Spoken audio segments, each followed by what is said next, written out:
Гилгамеш, плоча 7. Во првите бугри Енкиду му вели на Гилгамеш: Сод содив доќва јас. Во небесната сала Ану, Енлил, Еа и Шабаш се собраа на советување. Ану му збори на Енлил: го прободија небесниот бик, го убија и Хумбаба, поради тоа едниот од нив мора да умре. А Енлил одговори вака: од двајцата Енкиду треба да умре, Гилгамеш дека живее уште. Тогаш богот на сонцето збор по збор му рече на Енлил: зар не убија по моја заповед? Да ги победат небесниот бик и Хумбаба јас ги поттикнав двајцата, па зошто Енкиду да умре? Гневно му одговори Енлил на Шабаш, богот на сонцето: срамно е дека ти како пријател на едниот од нив, за да ги браниш, слегуваш секој ден. Падна дичкум Енкиду и на Гилгамеш му ги бакнува нозете. Плач му го дави грлото на Гилгамеш, солзи горки по образите му течат. Му прозборе Енкиду на Гилгамеш: единствен брате, крвта боја.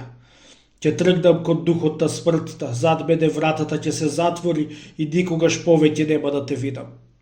Гилгамеш го крена својот глас и на Енкиду му рече: зол дух ќе падне врз тебе, пријателе драг. Несреќа ти досудија големите богови. Лежи, бидејќи челото ти гори. Енкиду легна и го спопадна зол дух. Врела треска му ја зафати главата. Го крена погледот и на вратата избори, како да му зборува на човек жив: слушти ме, врато од шумата, капија од кедрови, која немаш разум. 2 пати по 20 часа сум трчал за да го изберам твоето дрво. Колкав пат и колку страдање, додека стигнам до високиот кедар. Целата држава да се изоди, нема да се најде на тебе рамно, о дрво. 72 лакта е твојата висина, 24 ширината твоја. Твоите шарки и спојките твои од сребро и од злато се исковани. Прочует мајсторот Дипур ја направи вешто твојата брава. Од тврда стена се изделкани твоите столбови и чудесно е засводена твојата стреја. Сепак, кога би знаела, о врато, дека ти ќе бидеш мојата пропаст, а ова убавина мојата несреќа, секирата ќе ја кредев тогаш и ќе те исечев на 1000 парчиња со плетенка од трска ќе те изгорев. Гилгамеш, слушајќи ги овие зборови, со солзи во очите и жално ја отвори својата возвишена уста и вака му прозборе на Енкиду: меѓу сите жители на утврдениот и прочуен Урук, зошто токму во главата на кралот да ботее таква тешка клетва? Што ти е, пријателе? Зошто твоето срце на твојот јазик му шепне такви чудни зборови? Грозен сон си сонил? Но твојот страв е уште погрозен. Таков страв не му прилега на ниеден сон. Затоа ти предлага, место да се плашиш, моли се. За твоето здравје, пријателе, моли се ти. На тоа те упатува сонот. И јас ќе одам в црква, ќе им се молам на боговите за твоето брзо излекување. Енлил, големиот татко на боговите, да ти помогне, ќе се молам. Твојот лик во скулптура да го излеат во сјајно и тешко злато. Ќе посакам и дината да не биде време на борби, зашто еднаш изговорениот збор никогаш не може да се уништи. Енкиду ја отвори устата и прозборе за ловецот. Имотот негов Шабаш да му го сотре, неговата младост да му ја оведе в час, од неговите стапици да бега секој звер. Потоа се сепна и вакви зборои скрои за светата жена од храмот на Иштар: те колдам сега, жено света, тебе што му упропасти те колдам, вечно улицата да ти биде дом, покрај зидовите, во сенката на оградите да живееш. Никогаш да не најдеш мир и спокојство ти, во полноќ да се најдеш во преграбна пијаница, а взори да те пробуди остедна колар груб. Биди проклета, бидејќи си ме завела, со менени зборови ме измами од моето стадо, од полето ме довлечка во туѓа земја, во градот, во обрачот тесен од канали и ѕидини. Слушајќи ги овие зборови, Шабаш вака му довикнува од небесниот двор: светата жена која храна ти даде од Божјата маса, светата дева која ти даде напивка божествена, Жедата која те спријатели со Гилгабеш, зошто сега ја проколдуваш? Гилгабеш, пријател и брат ти стада, скапоценит каедиди ти дарил и стол обложен со пурпур и злато. Украсти предмети и садови од него си добил. Кралевите земји дозети целиваат и во твоја служба се сите народи. За тебе плачат жителите на Урук. Тебе те жалат со жални обреди и тажен траур. И Гилгабеш од дното да срцето јачи за тебе, како лав што ја изгубил својата лавица, рикајќи јури горе и долу. Енкиду во силни болки сам без содолежи, ги скажува своите тешки грижи, док ќе му збори на пријателот свој. Гилгабеш, сакат пријателе, грозен сод доќва видов. Сам бев на земјата, во ноќта стелна од бура и одеднаш крај мене се створи нешто како получовек, полуорел. Грозните канџи код мене ги впери и на моите раце диктаа крилја. Следи ме, ми рече, ќе полетаме кон покривот на Иркала.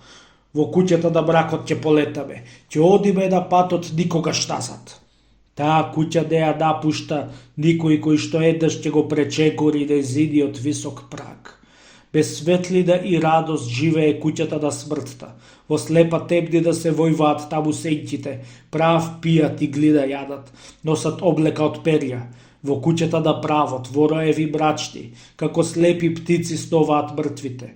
Глина јадат кралевите и прав пијат владетелите кои го угнетуваа светот. Во куќата на правот, не видите и јороспиите на една клупа се скукулени сега. Пијаници и трезвени луѓе, слуги и монаси, учени, мудреци и будалетинки, равноправни се во смртта. Во куќата на правот живее Сумукан, и Етана е жител на таа куќа. Ерешкигал, кралицата во руба од перја, владее во мрачното царство на сењките.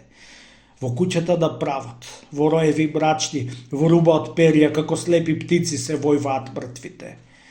Пред нив, врз книга на ведната стои Белит Сири, жената писар, и ги брише и пише нивните сметки. Во куќата на правот, кога сопрво ме забележа мене, ми даде знак и ме запиша во книгата. Пријателе, ете мојата чаша се прелеала, капките капат, а и јас паѓам во земјата. Ти кој со мене си патувал и талкал и ми беше другар во толку опасности, сам ќе останеш напрку. Содот што го содив, судбината ми ја плете. И истиот ден, кога тоа го сони, судбината му се исполни. Лежи така Енкиду полумртов. Телото болка му го раскидува. Лежи и болката не минува, се обновува, тлее. Не минува еден ден, 2 дена, ни третиот, ни четвртиот ден. 5-тиот и 6-тиот уште пожестока е. 7-тиот и 8-тиот ден пострашна е, посилна. 9-тиот ден месото му го јаде. 10-тиот костите му ги вие. 11-тиот ден е како жешко железо. 12-тиот како леден камен. Го повикува својот пријател Гилгабеш и вака се збогува од него. Лоша болест ме фати мене, затоа треба да исчезнам како бедник. Во постела ќе изгнијам, брате, и затоа не ме оплакувај, како да сум загинал во борба и јудачки, погоден од оружјето на достоен непријател. Од борбата се откажав, па спор на смртта ќе ми биде. А среќен е само тој што со шлем на главата, со сабја во раката, на бојно поле ќе замине отаде во другиот свет. Кога почна да се раздедува, шабаш му го одврза јазолот на ребрата и одлета гневот на неговото срце. Енкиду да жената од храмот одново и прозборе со чист збор. О, жено, тој што ќе те засака дека се врати назад од својот далечен пат и да почине кај тебе во преградката твоја. Кралеви, кнезови, војсковоци да те љубат тебе, света жено. И никој да не се осмели со дланка по бутот да те удри, штом те види некој старец брадата да си ја кубе, а младичот појасот да си го стегне за да го привлече твојот поглед. Како подарок лапис, лазулит и златници да ти фурлаат пред нозете, а проклет да е тој што ќе те извалка, куќата огон да му ја изгори. пред Бога во Твоето светилиште попод секогаш да те прима.